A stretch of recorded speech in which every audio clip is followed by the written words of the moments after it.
नमस्कार। पश्चिम बंगाल चुनावों के बाद अचानक से जो राजनीतिक हलचल मची है, आज हम उसी का गहराई से विश्लेषण करने वाले हैं। वोटिंग खत्म हो चुकी है, लेकिन असली घमासान तो अब शुरू हुआ है, खासकर मतगणना की तैयारियों और ईवीएम स्ट्रांग रूम्स को लेकर। तो चलिए, बिना देर किए आरोपों और आधिकारिक कार्रवाइयों के इस उलझे हुए जाल को सुलझाते हैं। इस पूरे विवाद को हम कुछ अहम पहलुओं में बांटकर समझेंगे। पहले बात करेंगे ईवीएम स्ट्रांग रूम विवाद की, फिर टीएमसी के उन आरोपों की जिनमें आधी रात को हेराफेरी की बात कही गई है।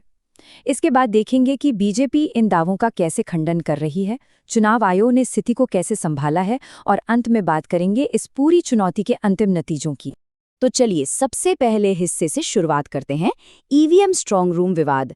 यहाँ सबसे अहम बात ये समझना है कि वोटिंग खत्म होने के ठीक बाद का वो तनावपूर्ण समय आखिर कैसा होता है। जरा सोचिए, जब मशीनें सील हो जाती हैं, वोटिंग रुक जाती है, लेकिन गिनती शुरू होने में अभी कुछ दिन बाकी होते हैं, तब क्या होता है? ये जो बीच का इंतजार वाला समय है ना, ये बेहद संवेदनशील होता है। और सच कहें तो पश्चिम बंगाल में जो मौजूदा विवाद अचानक भड़का है, उसकी असल जड़ इसी इंतजार के समय में छिपी है। और यही एंट्री होती है ईवीएम स्ट्रांगर रूम की। आसान भाषा में कहें तो ये लोकतंत्र के अभेद्य किले की तरह डिजाइन किए जाते हैं। ये वो बेहद सुरक्षित जगहें होती हैं जहां काउंटिंग से पहले इलेक्ट्रॉनिक वोटिंग मशीन और बैलेट पेपर्स को कड़ी निगरानी में रखा जाता है। मतलब यहां परिंदा भी पर नहीं मार सकता। लेकिन हुआ क्या? घटनाक्रम एक ही रात में इतनी तेजी से बदला कि एक सामान्य सी सुरक्षा प्रक्रिया अचानक राजनीतिक बारूद बन गई। हुआ कुछ यूं कि शाम के समय ईवीएम से कथित छेड़छाड़ का एक वीडियो अचानक वायरल हो जाता है। बात इतनी बढ़ती है कि खुद मुख्यमंत्री ममता बनर्जी भवानीपुर स्ट्रांग रूम के अंदर पूरे 3 घंटे बिताती हैं। और फिर आधी रात होते होते बाहर टीएमसी और बीजेपी समर्थकों के बीच जबरदस्त झड़प हो जाती है। अब आते हैं दूसरे भाग पर, टीएमसी के आधी रात को हेराफेरी के आरोप। आखिर सत्ताधारी पार्टी तृणमूल कांग्रेस की मुख्य शिकायतें क्या हैं? आइए उनके नजरिए को समझते हैं। टीएमसी का सबसे बड़ा और सनसनीखेज दावा ये है कि उनके मुताबिक एक बहुत बड़े स्टोरेज सेंटर में सेंधमारी की कोशिश की गई। उनका सीधा बयान था कि Netaji indoor stadium stronger room में आधी रात को हेराफेरी का प्रयास किया गया, जिसे समय रहते विफल कर दिया गया। दरअसल टीएमसी इन घटनाओं को महज एक इत्तेफाक नहीं मान रही है। उनके आरोपों की फहरिस्त लंबी है। उनका कहना है कि दूसरे राज्यों से बीजेपी के लोगों को यहाँ लाया गया है। वो एग्जिट पोल्स को भी एक मनोवैज्ञानिक युद्ध बता रहे हैं, और उनका मानना है कि अपना डर छिपाने के लिए ये सब एक सुनियोजित मीडिया तमाशा है।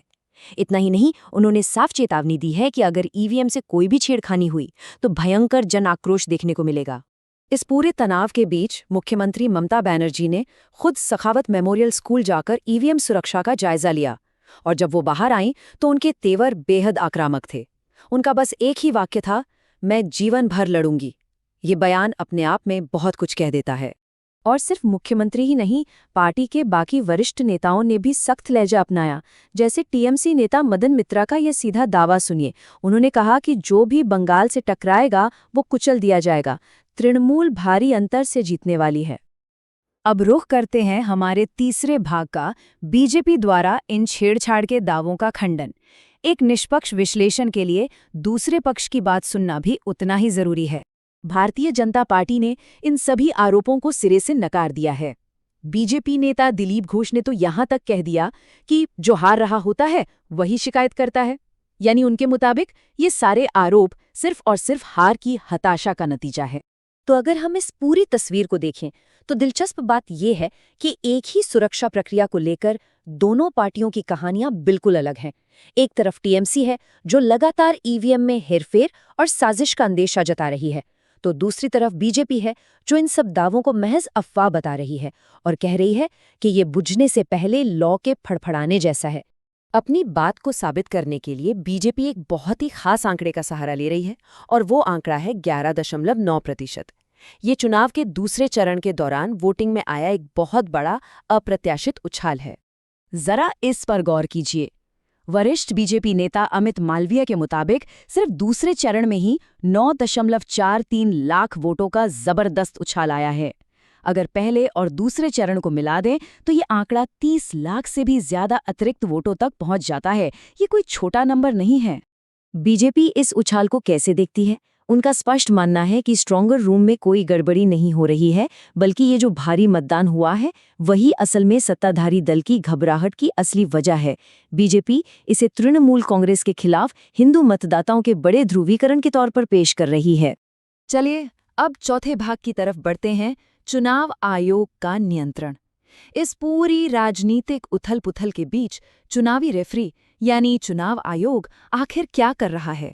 चुनाव आयोग ने इस हंगामे को शांत करने के लिए बेहद सख्त कदम उठाए हैं। उन्होंने स्पष्ट कर दिया है कि सभी स्ट्रॉन्ग रूम पूरी तरह सील हैं और 24 घंटे सीसीटीवी की नज़र में हैं। बिना सही पहचान पत्र के किसी की भी एंट्री पर पूरी तरह बैन है। चुनाव के बाद होने वाली किसी भी तरह की हिंसा पर जीरो टॉलरेंस की नीति अपनाई गई है, मतलब गड़बड़ी करने वालों की तुरंत गिरफ्तारी। और सुरक्षा के लिए 700 कंपनी केंद्रीय बलों को भी वहीं तैनात रखा गया है। नियम कितनी सख्ती से लागू हैं, इसे आप एक बड़ी घटना से समझ सकते हैं। उत्तरी कोलकाता के 7 सीटों के बैलेट खुदीराम अनुशीलन केंद्र में रखे गए हैं। चुनाव आयोग ने खुद राज्य की मुख्यमंत्री ममता बनर्जी को वहां जाने से रोक दिया। क्यों? क्योंकि नियमों के मुताबिक ना तो वो वहां की उम्मीदवार हैं और ना ही पंजीकृत चुनाव एजेंट। तो नियम सबके लिए बराबर हैं और उन्हें कानूनी तौर पर अंदर जाने की अनुमति नहीं मिली। और अब आते हैं हमारे आखिरी भाग पर, द फाइनल काउंटडाउन स्टेक्स, यानी अंतिम फैसले की चुनौती। वोटों की गिनती का दिन करीब है और दांव बहुत ऊंचे हैं। मतगणना से ठीक पहले चुनाव आयोग ने एक बड़ा फैसला लिया है।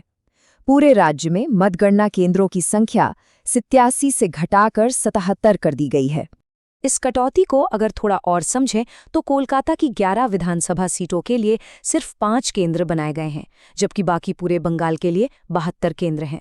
नतीजों से ऐन पहले हुए इस बदलाव ने सत्तारूढ़ दल की चिंताओं को और बढ़ा दिया है और इसकी कड़ी आलोचना भी हो रही है। लेकिन बयानों और विवादों से इतर दोनों ही खेमों में बंद दरवाजों के पीछे जबरदस्त तैयारियां चल रही हैं। बीजेपी ने कोलकाता में एक बेहद अहम उच्च स्तरीय बैठक की है, जिसमें बूथ स्तर के मैनेजमेंट और काउंटिंग के दिन के प्रोटोकॉल की बारीकी से समीक्षा की गई। हर कोई अपनी कमर कस चुका है। तो कुल मिलाकर स्थिति कुछ ऐसी है, एक तरफ चरम पर तनाव है, भारी केंद्रीय बलों की तैनाती है, और दूसरी तरफ ईवीएम की सुरक्षा को लेकर दो बिल्कुल अलग-अलग कहानियां। बड़ा सवाल ये है कि जब अंततः उन स्ट्रॉन्ग रूम्स के दरवाजे खुलेंगे तब क्या होगा? क्या ये अंतिम नतीजे इस पूरे विवाद को हमेशा के लिए शांत कर देंगे, या फिर ये किसी नए और बड़े राजनीतिक तूफान की महज एक शुरुआत होगी? वक्त ही बताएगा।